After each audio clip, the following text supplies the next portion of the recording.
오늘 하나님의 말씀의 제목은 생사를 가르는 선택입니다. 오늘 이렇게 옆에 있는 분과 힘차게 인사하겠습니다. 하나님을 선택하는 것은 늘 축복이고 생명입니다. 이렇게 한번 인사하겠습니다. 시작. 하나님을 선택하는 것은 늘 축복이고 생명입니다. 아멘.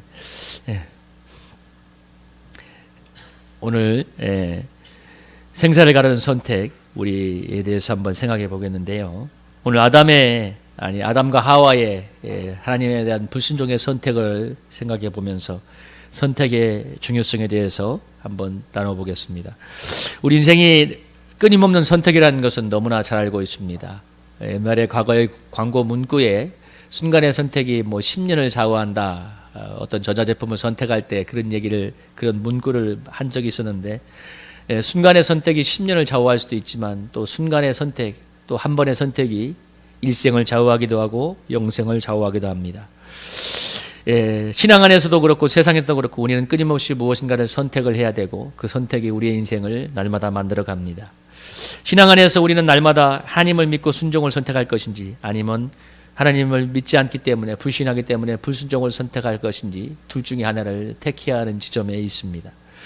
그리고 이 선택이 우리의 인생을 결정한다는 사실을 우리는 깊이 기억해야 됩니다. 불순종의 선택은 사망을 낳고 순종의 선택은 생명을 가져옵니다. 그래서 우리는 오늘 어떻게든 순종의 선택을 해야 합니다. 오늘은 인류 최초의 조상인 아담과 하와가 했던 불순종의 선택이, 그리고 또 그 선택이 불러온 결과를 생각해 보면서 순종에 대해서, 믿음과 순종에 대해서, 또 그 선택의 중요성에 대해서 생각해 보길 원합니다. 오늘 본문을 1절에 보면 이것은 사단을 말하죠. 사단이 여자에게 와서 이렇게 질문을 던집니다. 참으로 너희에게 동산 모든 나무의 실과를 먹지 말라 하시느냐. 하나님의 참으로 너희에게. 여러분 그 성경을 펴서 창세기 2장 16, 17절 한번 읽어보시겠습니까? 창세기 2장 16절 17절입니다. 3장 바로 앞이죠. 창세기 2장 16절 17절 한번 찾으셨으면 한번 같이 한번 읽어봅니다. 시작. 여호와 하나님이 그 사람에게 명하여 이르시되 독장 강종동 나무의 실과는 내가 임으로 먹되 선악을 알게 하는 나무의 열매는 먹지 말라. 내가 먹는 날에는 반드시 죽으리라 하시니라. 아멘.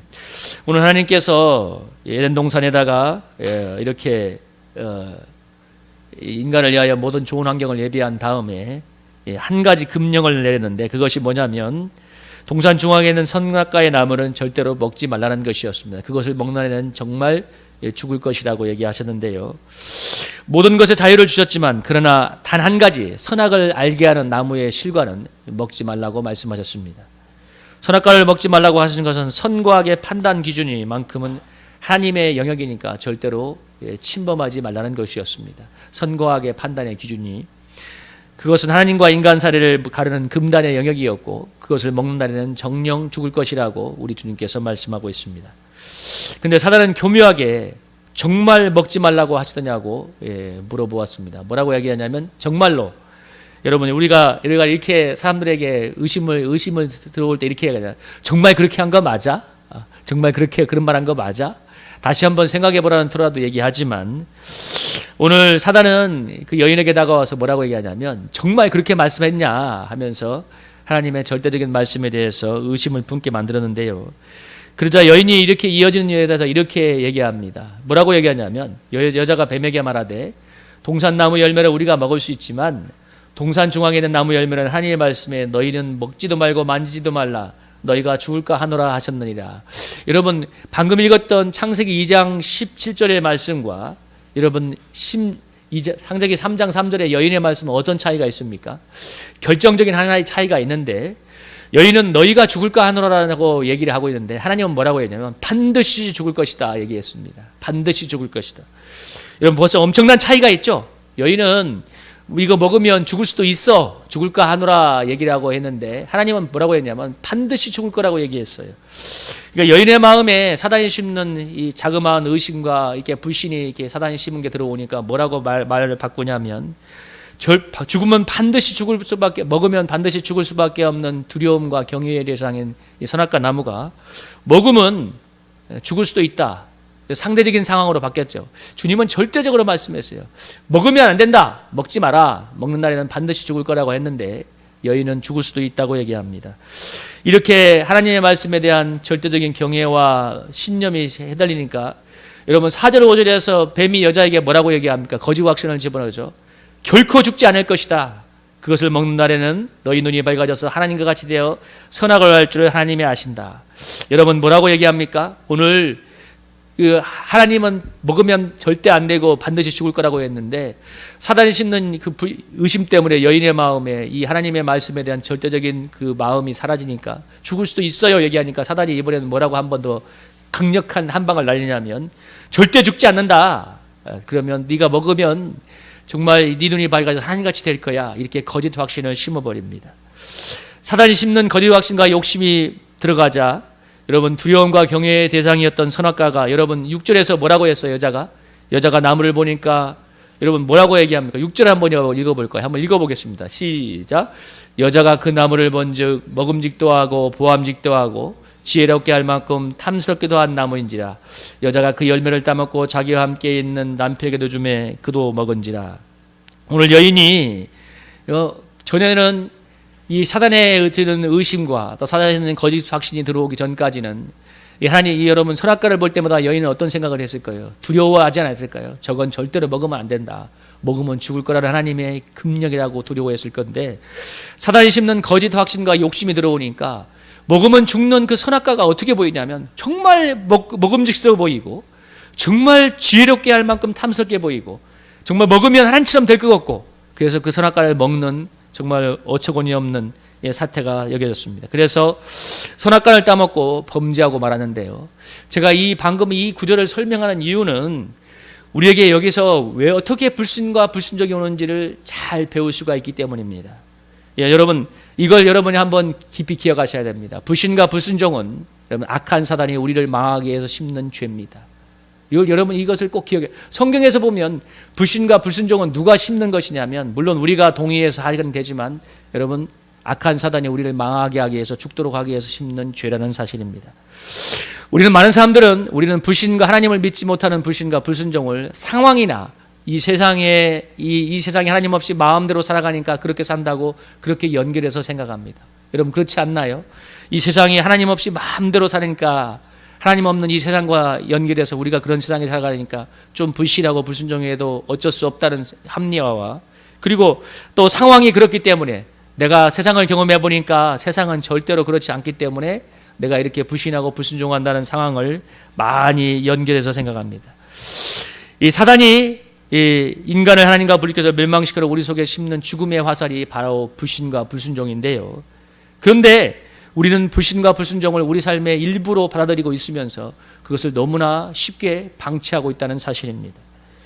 그것은 우리를 영적으로 죽게 만드는 것인데 오늘 분명히 보면 기원이 어디서 시작해요? 사단이 여인에게 찾아와서 의심을 심고 거짓 확신을 심었습니다. 그러니까 하나님에 대한 불신과 불순종은 상황의 문제, 우리가 살아본 세상의 경험의 문제가 아니라 사단이 심는 영적인 죄라는 것을 깨닫게 됩니다. 그래서 우리가 이것이 우리를 영적으로 죽게 만들기 때문에 사단이 심는 이 불신과 불순종의 독약을 정말 어쩌면 우리가 날마다 들이키고 있는데 그래서 회개하고 예수님의 보혈로 회개함으로써 해독을 해야 되는데요. 저는 목회를 하고 또 저 자신을 보고 성도들의 삶을 보면서 불신과 불순종이 너무나 뿌리 깊이 들어왔다는 것을 많이 느끼고 있습니다. 저도 그렇고 우리 성도들도 그렇고 그리고 또 저를 자신을 봐도 그런데 불신하고 불순종하는 이유를 너무나 많이 잊고 그럴듯해 보이는 이유가 있습니다. 여러분 우리가 살아오는 세상이 하나님의 말씀과 너무나 상반되는 이성이 선악과를 대체한 이 세상에서 여러분 너무나 하나님의 말씀은 때로는 합리적이지 못해 보이고 과학적이지 못해 보일 수가 있습니다. 하나님을 인정하지 않고 눈에 보이는 이 돈과 이 세상의 풍조를 절대적으로 따라가는 이 세상에 살아가면서 우리는 눈에 보이지 않는 하나님을 정말 경외하기가 사실 믿기가 어려운 것은 사실입니다. 그런데 그렇기 때문에 우리는 불신과 불순종을 너무나 자연스러운 우리 삶의 일부로 받아들이고 살아갑니다. 그러니까 불신과 불순종에 대해서 심각하게 여기지 않아요. 우리가 그 속에 살고 있지만 그 결과가 너무나 치명적인데도 불구하고 우리를 망하게 만들고 죽게 만드는 것인데도 불구하고 이것을 심각한 죄로 여기지 않고 있다는 것입니다. 오늘 사람이 왜 하나님의 말씀을 불신하고 불순종하여 선악과를 먹었는가요? 여러분 정말 이 에덴 동산이 살기가 힘들어서 그렇습니까? 아닙니다. 에덴 동산은 인류 역사상 가장 좋은 환경이었습니다. 먹고 사는 문제가 완전히 해결되었고 생로병사의 고통이 없는 곳이었습니다. 이보다도 더 좋은 환경은 없었습니다. 그런데도 하나님의 말씀을 불신하고 불순종해서 범죄하고 말았습니다. 여러분, 악한 사단이 심는 불순종과 불순종의 독약을 무슨 영약처럼 믿고 받아들였기 때문이잖아요. 그래서 우리는 불순종과 불순종의 문제를, 여러분, 상황의 문제, 내가 세상에 살아보니까 이렇게 경험되어지더라, 이 세상에 연결해서 절대 생각하지 마십시오. 이 세상에 이렇게 하나님 없이도 잘 살아가는 것 같고 거기서 사는 게 너무 어렵기 때문에 불신하고 불순종한다고 절대로 핑계해서는 안 됩니다. 여러분, 불신과 불순종은 사단이 우리를 망하기 위해서 우리에게 심는 것입니다. 이런 지점에서 여러분이 정확하게 분별을 해야 돼요. 우리가 이 세상에서 살아가니까, 정말 하나님 없이 마음대로 살아가는 세상에서 우리가 안 믿고 불순종하는 것을 너무나 당연시하게 하는 이 세상에 살다 보니까 그 속에 우리가 죄때가 묻어서 우리가 이렇게 어쩔 수 없지 않는 합리화를 해서는 안 됩니다. 그러면 우리가 일생 불신과 불순종의 문제에서 탈출할 수가 없습니다. 여러분, 불신과 불순종은 뭐라고요? 사단이 우리를 망하기 위해서 심는 것입니다. 어떤 상황을 통해서 심고 어떤 생각을 통해서 심는 것입니다. 그래서 우리는 예수님처럼 불신과 불순종의 생각이 들어올 때, 시험의 상황이 될 때 예수님처럼 하나님의 말씀으로 단호하게 물리친다는 자세를 가져야 됩니다. 여러분, 예수님의 유명한 이 사건이 있잖아요. 여러분, 이 마태복음 4장의 사건이 무엇입니까? 예수님이 처음에 시험받아서 40일 날 밤낮으로 굶주렸을 때 사단이 찾아와서 뭐라고 했습니까? 네가 하나님의 아들이면 이 돌들로 명하여서 떡덩이가 되게 하라. 사단이 말했습니다. 야, 네가 정말 하나님의 아들이면 왜 굶주리고 있냐? 이 능력을 사용해서 이 돌들로 떡덩이가 되게 하라. 근데 4절에서 예수님이 뭐라고 물리쳤어요?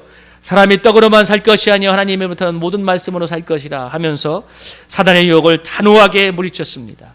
예수님이 왜 이렇게 하셨냐면, 우리가 어떤 상황에서도, 어떤 어렵고 힘든 상황에서도 하나님의 말씀을 선택하는 것이 살 길이라는 것을 보여주고 친히 그런 구주가 되시기 위해서 하나님의 말씀으로 단호히 물리쳤습니다.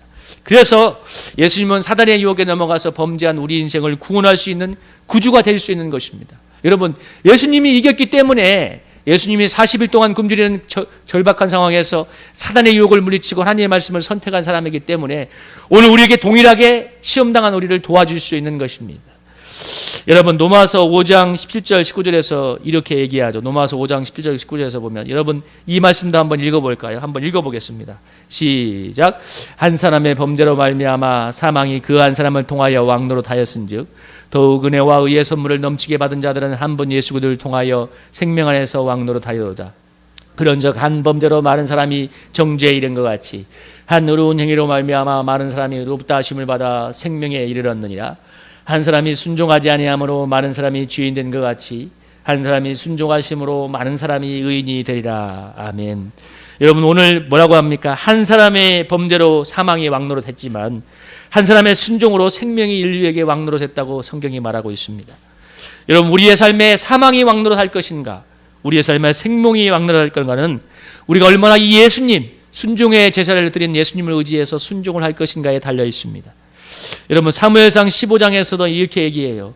뭐라고 얘기하냐면, 번제가 제사보다 하나님의 목소리를 듣는 것이 낫고 순종이 제사보다 나으며, 여러분 23절에 뭐라고 합니까? 거역하는 것은 점치는 죄와 같으며 완고한 것은, 고집이 센 것은 우상에 절하는 죄와 같다고 얘기하고 있습니다. 여러분, 고집이 센 게, 다시 말해 하나님 앞에 잘 순종하지 않고 고집이 센 게 뭐냐면 우상 숭배와 똑같은 죄라는 거예요. 그만큼 하나님 보실 때는 악한 죄라는 것입니다. 왜? 그 고집과 생각이 내가 하나님처럼 섬기는 우상이기 때문에 그렇습니다. 여러분, 고집과 생각이 왕노릇하고 이런 불신과 불순종이 우리 삶에 너무나 덕지덕지 껴있으면 성령의 역사는 너무나 나타나기 힘들고 오히려 사망의 역사만 너무너무 많이 나타나게 됩니다. 오늘 로마서에서 얘기하잖아요. 한 사람의 범죄로 사망이 왔고 한 사람의 순종으로 생명이 왔는데 우리 삶에도 동일해요. 우리가 이 예수님을 굳게 붙잡고 순종의 선택을 날마다 할 때 생명이 왕노릇한, 성령의 역사가 왕노릇하는 삶을 살게 됩니다. 여러분, 그런데 우리가 불신과 불순종이 너무나 습관화돼서 생명의 역사가 나타나지 않고 사망이 늘 나타나는 그런 인생, 그것을 방치해서는 안 됩니다. 여러분, 그것이 우리를 망하고 죽게 만들 거기 때문입니다. 여러분, 이렇게 될 수 있어요. 우리가 불신자와 별로 다름없는 삶을 살다가 정말 마지막에 하나님의 긍휼로 인해서 정말 눈물로 콧물로 회개하고 천국에 들어가는 은혜가 겨우 얻을 수 있는가 몰라도 우리는 불신과 불순종에 붙들려 있는 한 이 세상을 살아가는 동안 성령의 생명의 살아나는 역사를 체험할 수가 없습니다. 여러분 한번 질문해 보십시오. 여러분 나의 삶에는 정말 생명의 역사가 나타나고 있는가, 아니면 사망의 역사가 나타나고 있는가? 오늘 본문에서 아담의 불순종한 결과는 무엇이냐면, 아까 읽었죠. 여러분 얼굴에 땀이 흘러야 겨우겨우 살아가는 수준이었어요. 우리가 범죄한 세상에 살면서 열심히 살아야 되지만, 그런데도 불구하고 우리가 정말 예수님을 믿는데 생존의 수준을 살아가고 있다면, 이건 단순히 경제를 말하는 게 아닙니다. 재정만을 말하는 게 아닙니다. 정말 영적으로 모든 면에서 생존에 겨우겨우 살아가는 수준을 살아가고 있다면, 우리가 정말 순종을 통해서 생명이 왕노릇하는 그런 이 신앙에 있는지를 돌아봐야 됩니다.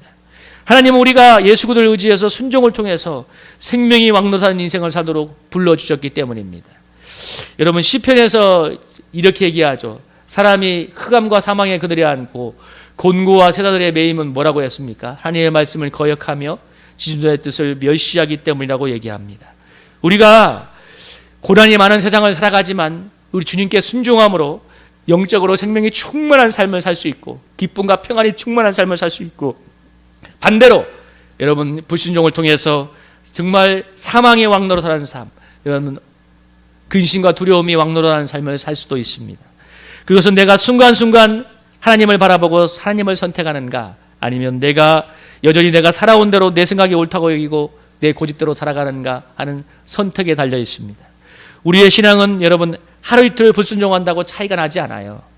하루 이틀 믿지 않는다고 차이가 나는 것은 아닙니다. 그러나 때가 되면 하나님이 열매로 우리를 평가하고 심판하게 될 것입니다. 여러분 마태복음 7장 16절 20절에서 주님은 뭐라고 했어요? 20절에서 이러므로 그들의 열매로 그를 알 것이다. 여러분 우리의 믿음을, 신앙을 무엇으로 주님이 마지막에 평가하겠다는 것입니까? 무슨 열매를 맺었는가, 어떤 열매를 맺는가를 보면 알 것입니다. 여러분 그래서 열매는 속일 수가 없는 것이에요. 우리 삶에 나타나는 열매가. 우리가 하나님의 말씀을 날마다 믿고 순종의 선택을 할 때 우리 속에는 성령의 열매가 맺히기 시작합니다. 예를 들면 여러분 누군가 나에게 상처를 주었다고 한번 합시다. 그래서 내가 누군가를 미워한다고 치면 그 순간 우리는 그 감정들이 우리를 너무나 힘들게 하는데, 근데 여러분 계속 그래서 미워하는 감정을 선택하면 미움의 열매가 우리를 사로잡아요.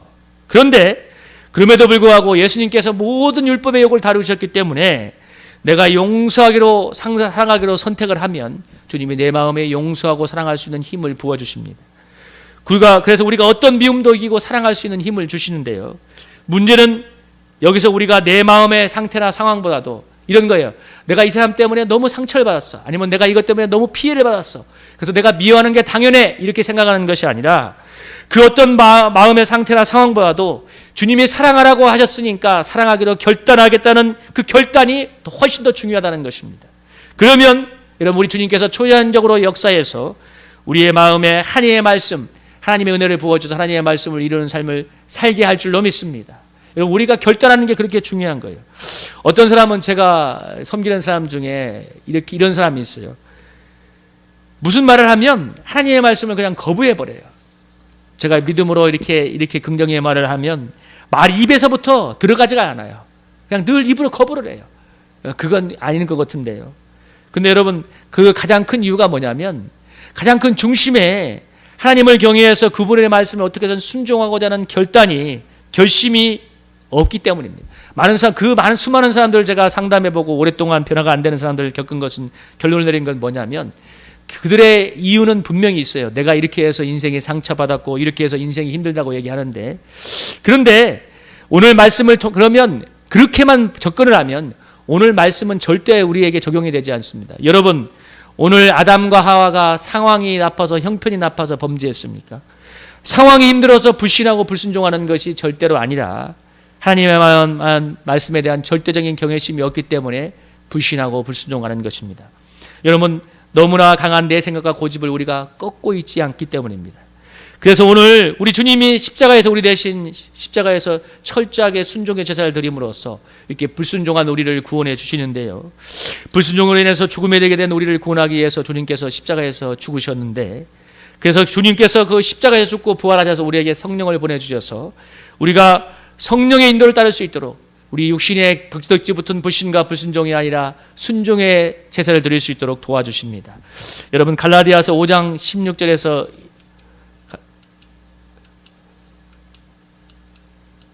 여러분 고린도후서 10장 3절 20절에서 이렇게 얘기하죠. 여러분 이것을 한번 읽어볼까요? 고린도후서 3장 8절부터 5절입니다. 한번 읽어보겠습니다. 시작.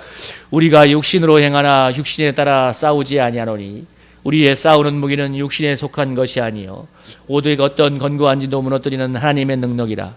모든 인원을 무너뜨리며 하나님 하는 것을 대적하여 높아진 것을 다 무너뜨리고 모든 생각을 사잡아 그리스도에게 복종하게 하나니. 여러분 오늘 성령님께서 오늘 우리에게 와서 하시는 가장 큰 역사가 무엇입니까? 하나님을 대적하여 높아진 모든 생각을 사로잡아서 그리스도에게 복종하게 하는 것입니다. 이걸 소위 말하는 육신의 생각인데요. 그건 성령의 능력으로만 여러분 깨어지고 여러분 사로잡히는 것입니다. 성령님이 우리의 육신의 생각을 사로잡아 그리스도에게 복종하게 하고, 그러므로 우리가 무엇이 중요하냐면 주님, 내가 어떤 생각이든 어떤 상황이든 꺾고 성령님의 인도를 따라서 주님의 말씀에 순종하기로 결단을 합니다. 어떤 상황이나 생각보다 주님의 말씀을 따라가기로 결단을 합니다는 결심이 그렇게 중요한 것입니다. 어떤 상황이나 생각이 와도 주님의 말씀을 선택하겠다는 결단. 오늘 아담과 하와가 여러분 어떻게 범죄했나요? 사단이 심는 의심을 그대로 받아들이고 나서 거짓 확신을 받았기 때문에 범죄하고 말았던 것입니다. 그래서 우리가 사단이 심는 어떤 육신적인 생각도 여러분 단호히 거부하고 하나님의 말씀을 선택하기로 순간순간 결단하겠다는 자세가 그렇게 중요합니다. 여러분 오늘 이 시간부터 성령의 역사를 따라서 하나님의 말씀을 선택하기로 결단하시길 바랍니다. 그때 우리의 삶의 육체의 일들이 사라지고 성령님의 은혜로운 역사로 충만한 삶이 될 줄로 믿습니다.